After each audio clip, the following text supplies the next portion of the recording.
Banjir di TPU Kebun Bunga bukan pertama kalinya terjadi, dengan sampah masih menjadi pemicu utama.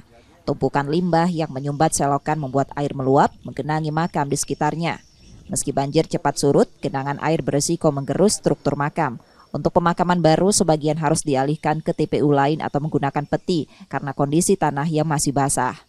Cuman berhubung hujan kemarin banjirnya deras, mungkin ya sampah yang nyangkut-nyangkut itu kan mungkin meluap ya, masuknya ke arah ke TPU.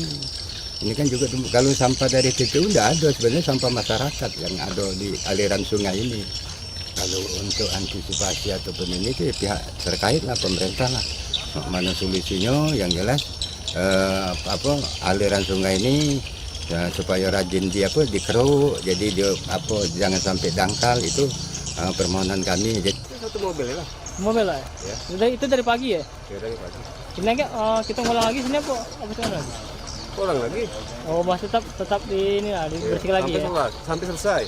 Macam kayu, ini macam-macam lah sampai jenisnya. Sampah dari masyarakat lah, Dari masyarakat lah.